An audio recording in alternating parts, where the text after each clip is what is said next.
Hey, Hi. everybody. Happy Hey. Thursday. We're back Always. Every Thursday. every Thursday, 7 p.m. So happy to see you guys. We have had a really great week. So excuse our excitement and peppiness. I'm your host, Ashley Duwel. If you're new with us, CEO of Duwel Dev. And my co-host, Natasha Velez, CEO of MBS Strategic Solutions. Oh, get it. We're getting fancy on you guys. You better watch Okay. out. All right. So today's episode, it's Q4. And I know we always try to talk more strategy. And this episode is going to be precisely that. And what's cool about this is we're actually seeing it in action right now. Yeah. So we're going to talk about 5 different ways that you can get in front of a solicitation in government contracting, particularly federal, not to say that it doesn't work at the state level. You can apply the same things at the state level in most cases, I think. We'll talk about which ones you can and which ones you can't. All right. So now Q4, a little bit about what's kind of been going on here today. It's no secret that what you do in quarters 1, 2, and 3 set you up for success. So everyone in the audience, even if you haven't started this yet, you're not necessarily behind, right? We all have to start somewhere. Yep. So you may not be able to take advantage of these efforts right now today, but if you start doing them today, by this time next year, you will be singing a far different tune. Yeah, you're smiling like us. Yes, absolutely. Must congratulate Natasha. Special shout out. She signed a contract today. Kudos to you, my dear. Yep. The first thing on the list, and something that if you have been watching us, you are no stranger to, is forecasts, right? So agencies put out their forecasts right around. So when Q1 comes around, agencies, you're going to start seeing their budgets get put out, right? They're going to figure out, this is what we're planning tentatively on buying this year. And they're going to post that publicly. Now, I find that forecasts are kind of hit or miss. Some agencies are much better than others. Yeah. Some are completely outdated, and you'll notice that. Some are religious about it. Like yearly, they come out with an updated forecast or quarterly. HHS updates theirs in real time, in fact, I'm pretty sure. Yeah. They have a whole system for a forecast. And you'll notice once you get in here, every agency does business a little bit differently.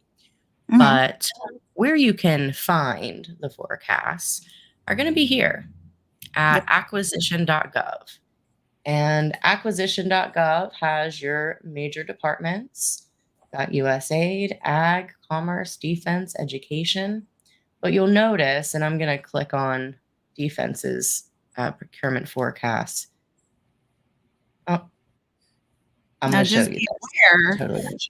You should know by now who your agency is that you're targeting, right? Right.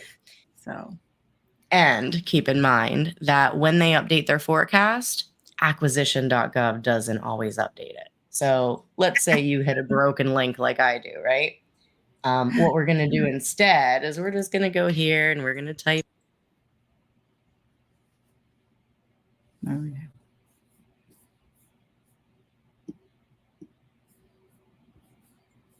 From your drive.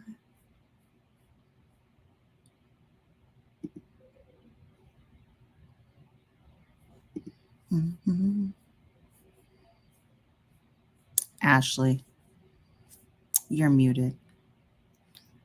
It's blooper time.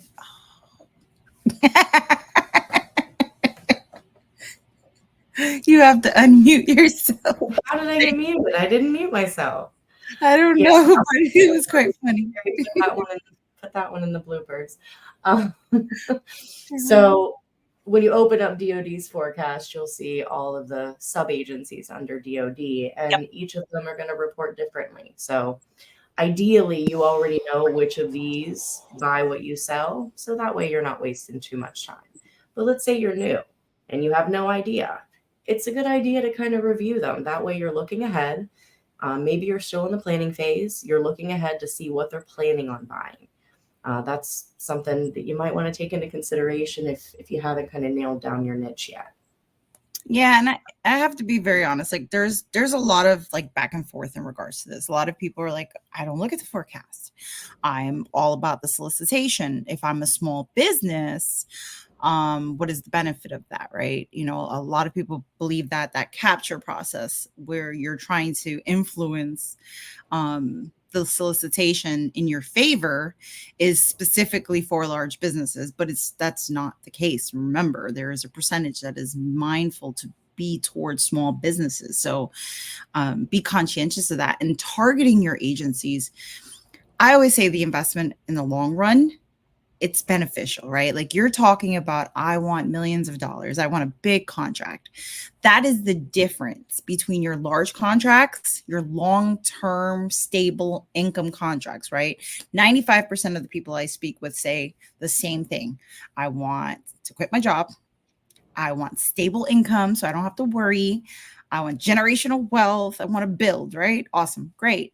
How that happens is the long term, not that quick fix where it's like I bid on this and I sold them a MacBook and it was the lowest person and okay, cool, you made like 3,000. Is it going to pay your rent next year? Probably not. You want a long-term strategy. Your long-term strategy is this. What you find on the forecast are bigger contracts. You know, you're not going to see simplified acquisitions appearing on the forecast. So you may not be in position to win it today, but if they bought it, 70% of the time it's something they've already bought. Go pull a solicitation for that item. Start going through the requirements and checking boxes, right? Mm-hmm. You don't necessarily have to have the insurance policy before you win the award, but you can start now in pricing those insurance policies, having an idea of what your costs are going to be, how much money you might make as an ROI. Anyway, I'm going down a rabbit hole. I digress. It is the initial investment. So researching it, and I think the whole getting ahead of the solicitation really compounds to like a good 5 components. And we call this the capture process. That's the, you know, essentially that is you doing market and targeting your agency, right? Knowing who those people are. Tailoring that capability statement, making sure that you're scheduling capability briefings, attending their events, knowing the PM, the CO, the COR. No, all of that. Collecting the intel.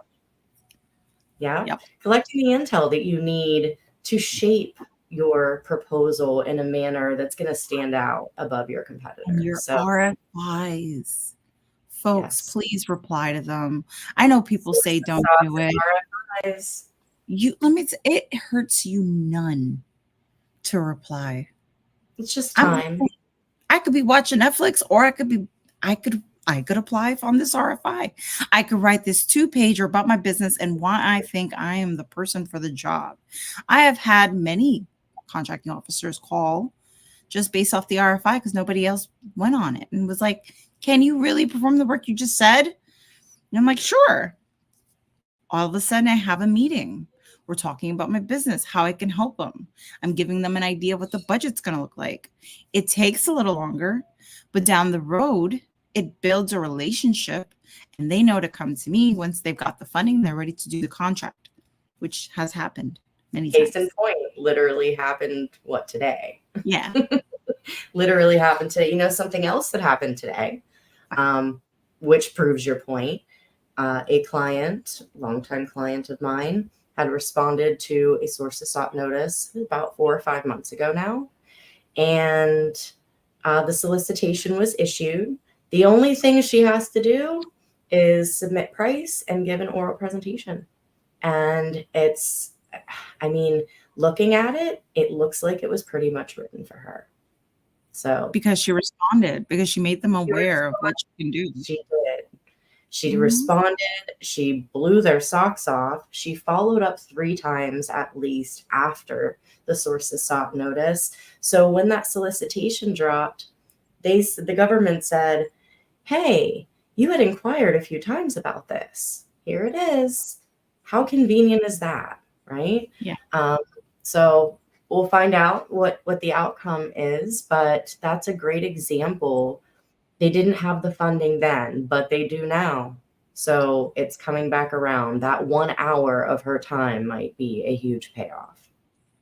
Quite literally, because again, when you blind bid, your percentage of win rate is down to like 20%, right? Because you have no relationship with the customer. They don't know you. You also don't know if they've already built a relationship with someone else that they favor more than you. So you could pay and build this whole proposal and submit it, and it would mean nothing. You could have the lowest price. I've had plenty of people lose and have the lowest price by millions of dollars. But because the contracting officer felt that someone else had better value and could do the work better and had quality and built that relationship in the report, and the risk was minimal to the government, even with a higher price, they still won. So it's worth building that relationship. And it's not always just about the price. They don't always want the cheapest. Sometimes they do want quality. And to clarify, we're talking services primarily. This is very common in professional services. It won't necessarily apply to most of the product suppliers. Unless it's missiles. They better want expensive missiles. Unless you have a product and something special about it. The same process of increasing awareness of your product is going to be the same process that service companies follow when they're capturing, right? So just to kind of give a little insight. All right. Another one is going to be attending these agency events. So I use agency events very strategically. I use them for networking. I use them to keep my ear to the ground on what's coming up. I use them to ask questions about upcoming acquisitions. I use them to introduce my company. I mean, if you're going to go there for an hour, even if you're not interested, in the topic, it's a great opportunity to ask questions when you have the decision makers sitting right in front of you. And a lot of times when vendors are asking questions about upcoming opportunities in these events, the government will say, here's my email that I dropped in the chat. Shoot me an email after this and we'll talk. Because it's not a solicitation yet, so they can talk to you. Like if there's anything that should smack you in the face, it should be that. During the competition phase, they can't give any information to you that they don't give to your competitor. But when you're on that phone call, it's only you and that other person, right? So use that opportunity to your advantage. What's another one? I have 2 more on my list that we haven't even touched on yet. Coming up with a strategy. So this is a little internal and a little external. Is your capture plan. And a lot of people kind of mix BD capture. It's semi the same and not so much. So capture is more like sitting here and saying, why me? Why am I the best one for the job? It's saying, what is my value proposition? What makes me different from my competition? And that creates, yes, what's your win theme? What's your differentiator? And all these things obviously not only have to be like pushed in your strategy when you're doing your proposal planning, but also when you're looking at proposals and you're looking at forecasts and you're looking at what you're knowing your client, knowing what your customer wants or what that agency would prefer, that also kind of helps you understand, like, it's okay to have weaknesses and say, all right, well, these are my strengths. These are what make me great, but maybe I have a gap here. Maybe I'm not so good at quality management. Maybe that's like, maybe I should team with someone. So that's when you start planning. That's quality or capture. You're like, okay, well, I'm really strong here, but I'm kind of like weak here. Who can I partner with that can leverage me? And then all of a sudden I'm team NVS because I have, all these strong capabilities. I'll use us as an example. I am not good at certifications. I'm not the best at business mentoring. I have ADHD, so Lord knows I don't pay attention very long. I like proposals, but Ashley is amazing at business development and capture management. So we have two really great strengths. Proposals. And we have our weaknesses, but together we're the whole solution. And that's what you're looking at when you're looking at a proposal. You're also thinking to yourself, who can I partner with that's going to make me stronger and leverage my capabilities? You want to constantly have in the back of your mind, I think Sarah said it best, why us? And I will say, someone who talks about this to a level that impresses me even today is Josh Frank. When he talks about your one voice, right? Your brand having that one voice. It should be heard in your marketing materials, on your website, in your proposals. It should just ooze from your being, right? Your win theme. So keep that in mind. It's not something that, like I'm 5 years in and I'm still fumbling around with a win theme here and there. So it's not something that is always going to be apparent. Now, if you're an SME, you might already know what your win theme is. If you're a subject matter expert, you have a certain experience, like you can use that, as an egg in your basket to market your company. But I digress. Part of what that capture strategy is, though, is actually what my next bullet point is going to be. It all starts with your market research. And I will die on this hill, guys. I will die on this hill. Roughly 70% of what you see in that data is stuff they buy over and over and over and over again. What better way to predict what's going to happen with the US government spending than to look at what's already happened? Barring the COVID spending, we have the infrastructure bill now. So there are a couple variances, but pretty much it's the same stuff. Yeah. So if you see that the USDA has bought this widget, every single year for the past 20 years, chances are they're going to buy that widget again next year. And you can see that pattern in the data if you're looking. And then the last one I had may not be one that's kind of crossed anybody's mind. And I'm sure there will probably be a post about it and how useless it is tomorrow from somebody who's not using it effectively, right? Things, man. Debriefings, great way to get ahead for the solicitation. Win or lose, I ask for the debriefing. I want to know what I'm doing right with that agency, how I was able to stand apart from my competitors in their mind, from their perspective. And I certainly want to know why I lost if I didn't. But most companies, if they're taking advantage of the debriefing, that's the only question they ask. Me, I'm like, what else is coming up that's in our swim lane? Is there anything maybe under the simplified acquisition threshold that maybe didn't appear in the forecast? I mean, I'm sure you have some good debriefing advice there. I do. I like to ask about everything I did right and everything I did wrong. They will give you a whole detail, where you're strong and where you're not.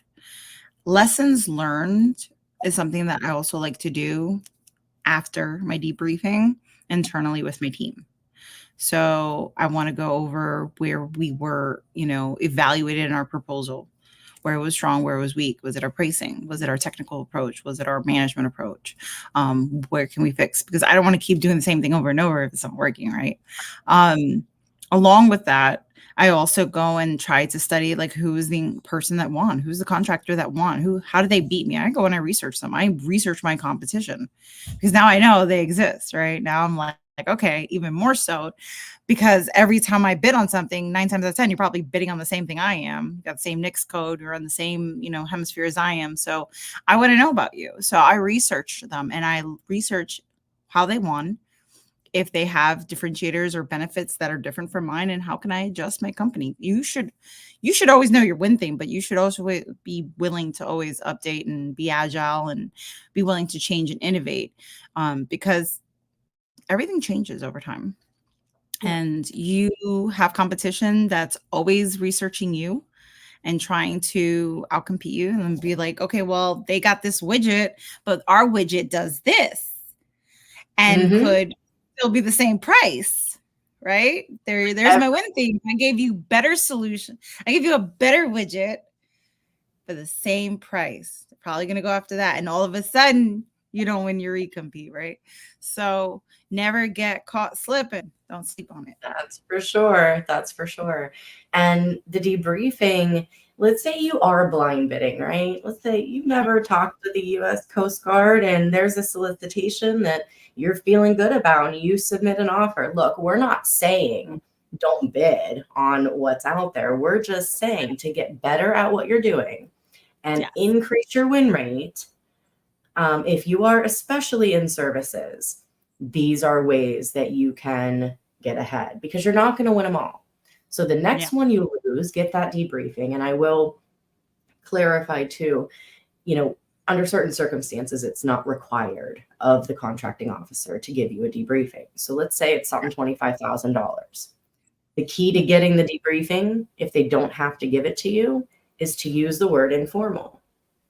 Showing a willingness to improve is appreciated, right?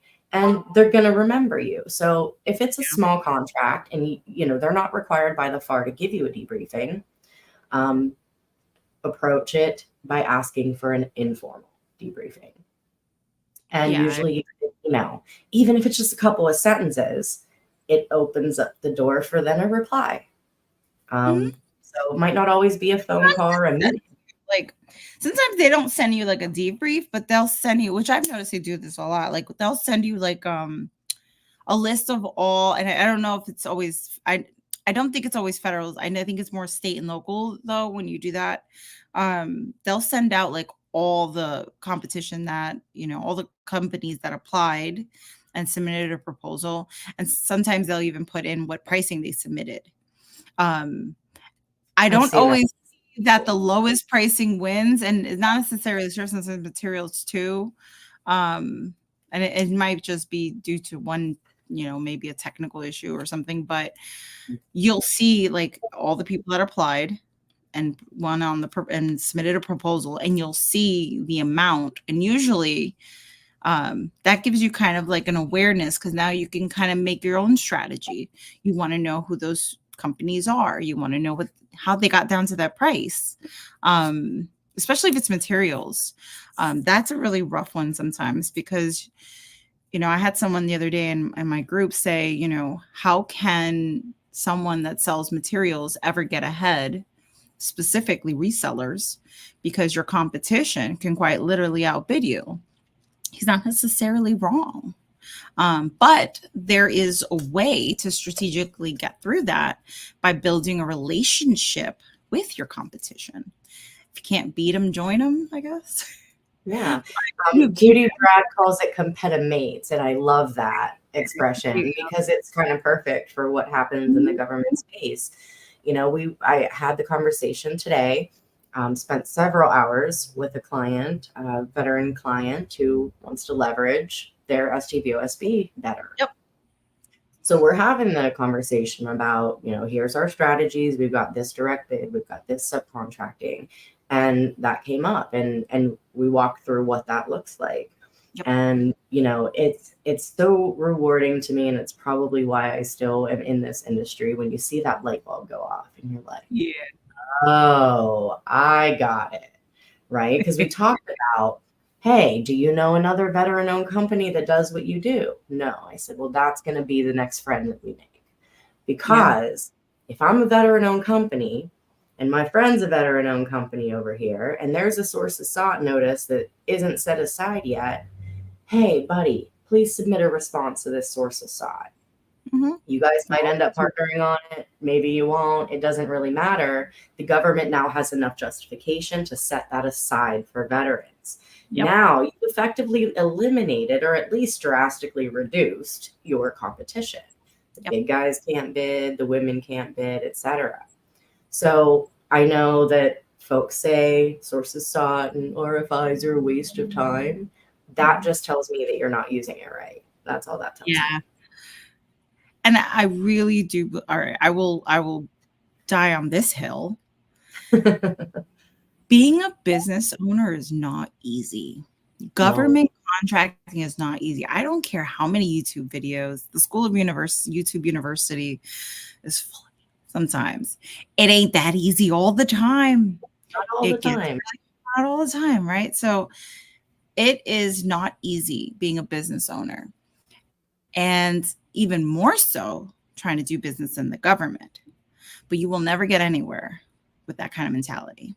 You have to be the most hopeful, optimistic, forward-thinking person in your business and have lots of patience. Ashley does every day. You're going to have your pitfalls. I love subcontracting, man. That's why I love subcontracting. Let her write the proposals. You find your thing, but you have to go with positivity. So you can't go with it like it never works. Well, that can be said about anything.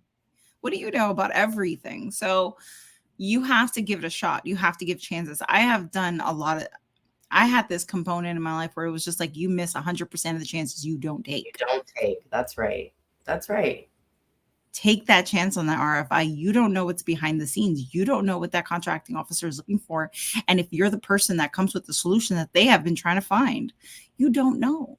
Just do it. Now, there are limitations, right? If I'm responding to an RFI, keep in mind, guys, that for sources, SOTs, and RFIs, there's nothing in the FAR that says that you have to give them everything they ask for. There's nothing in the FAR that says that you can't give them more than what they ask for. There's nothing in the FAR that says that you can't even be a little bit late on that submission, right? So you've got a whole lot of leniency in this phase of the procurement cycle. Right. So keep it like a week, right? Like a week. Yeah, right. I wouldn't do it any longer than a week. Yeah, I wouldn't go further than that. But here's the thing is, even if the due date's passed, if it's a few days a week, I'm still going to respond. And 9 times out of 10, I get an acknowledgement of response. Because again, it's market research. If I'm not putting my hat in the ring, I'm certainly not going to get it. And I love Q4 because Q4, we see our efforts pay off in real time for Q1, 2, and 3 in the sources sought realm. So you submit 10 over the course of the year, one's bound to come through for you. When the funding comes available. Now, every industry is a little bit different. So does it always work that way? Not always.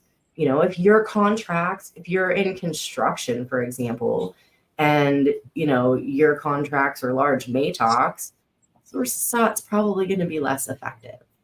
Mm-hmm. But if you're a service company, if you've got something special about what you're doing or a different way that you're doing it, if you've got a cool product or a new idea, like these are all relevant to that phase of the procurement cycle. Yeah. Sometimes they do them just to see if there's a small business that can do it. They know they can buy it from the large company, but they're just trying to see, hey, last year there wasn't a small, maybe this year there is. If you don't let them know they're not going to buy from you. I can't say that for sure. Yep. Well said. They don't know you exist until you tell them. Right. So have a robust DSBS profile so that you can passively be included in that market research. Mm-hmm. And you see a sources SOT that's in your swim lane that gives you an opportunity to demonstrate your knowledge, your experience, your product, your widget, your service, your new cool software. Do it. Yeah. Don't just, assume someone else is going to respond, and they probably will, and you probably won't get that contract when it becomes one. So that's just my soapbox. Get it. What do we have next week? What do we have next week? Oh, industry special next week. So next week, we are going to be speaking to the transportation industry. Oh, that's right. Those of you with trucks, your couriers, you're trying to get into the easy for me to say, SPC program, the FEMA TSP, VA TSP. We're going to unpack all that. And we're going to have a special guest, Melanie Patterson, joining us from Integrity Transit. So super excited for that episode. And bring your questions, guys.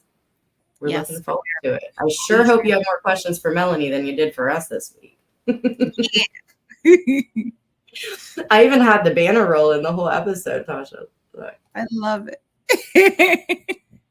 However, apparently you were muted too back there somewhere, so nobody can hear either of us. That will be a great blooper that Carrie can put in the reels. All right, everyone. Well, you have a great weekend. That is a wrap for us this evening. We will see you same time next week. Thursdays. We'll talk to you and Melanie next week. See you guys. Have a good weekend. Bye. Keep bidding. Keep winning.